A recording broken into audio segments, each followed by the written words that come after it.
Good evening, class.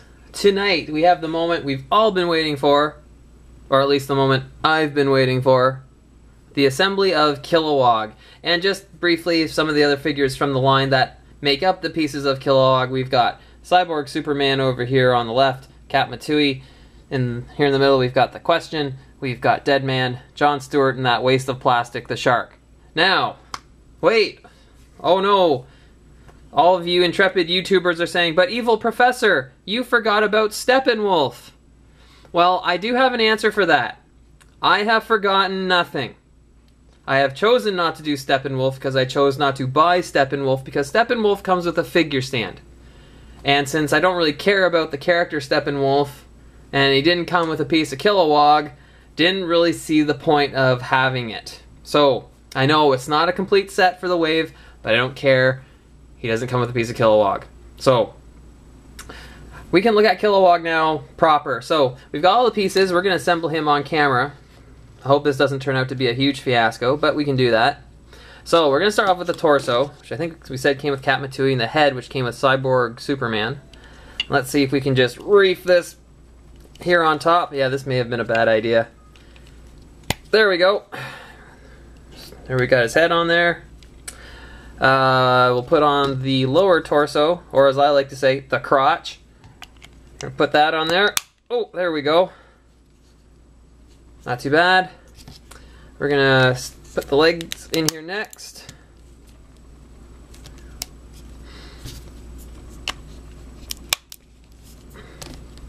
There we go, we've got a good look at, well, his crotch and his legs. I'm gonna have to adjust my camera a little bit. There we go. And now we can put in the right arm over this way. There we go. And the left arm finally at the end.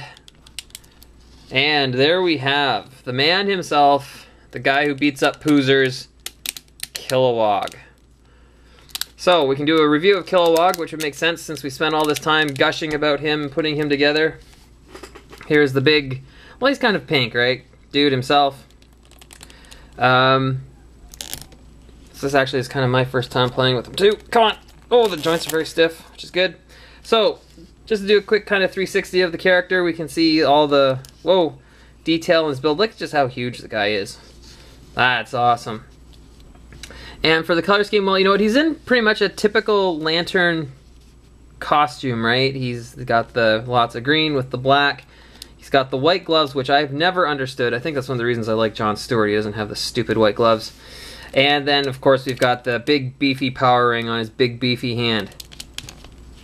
Now, in terms of the detail of the mold, well, we've had a pretty good look at it. It looks pretty good, but I'd really like to draw attention to the upper part of the shoulders and then to his head, because we can see all the kind of wrinkles here and the muscle. So my camera will focus a little bit.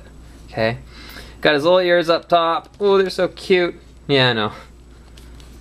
And we can get a closer look at his head. The amount of detail there, we can see his red eyes.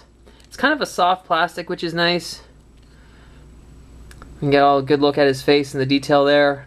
Lots of character just in the face itself. Very good. Now, in terms of articulation, we've kind of sort of looked at it before, but his head, we just saw, can move all the way around.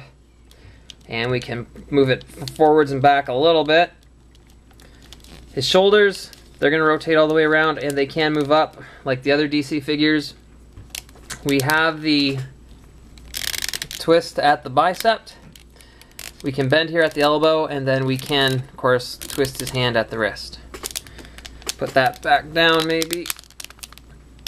Oh, there we go.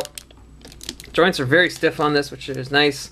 So the waist we saw, we can move that all the way around, and up the middle torso, he does kind of lean back and forward a little bit.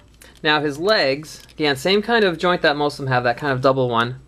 So we can move his leg forwards, and again back, not so much. It can go out to the side a little bit. And he does bend at the knee, there we go. And his ankle does bend forwards and backwards, and we can move the ankle a little bit that way. Same thing with the other side. Now in terms of scale, something actually my wife asked me, because her knowledge of Kilowog is actually very similar to mine. How is he scale-wise compared to other characters? And really all I have is the rest of this wave to look at. So maybe we should compare with Jon Stewart. He does just tower over Jon Stewart in this case. My only reference is Justice League, where he wasn't that much bigger. He was bigger than, you know, most of the leaguers, but not, I don't want to say by that much. So maybe in terms of scale, he is kind of big. Just from my limited reference knowledge, Jon Stewart's going to fall down. Oh, maybe not. There we go. So I think he is maybe bigger than he should be. I could be wrong. Now, the one thing I like to point out is that his legs never really come that close together. Just due to the fact that he's kind of got a thunder thighs thing going on here. His legs don't get that close, so they're always kind of out a little bit, but it's not too bad. The one bit of articulation, actually, that I forgot that we're missing is that he doesn't have the rotation in the thigh that most of the rest of them do. Why that was left out, I'm not sure. Does it really matter? You know what? No.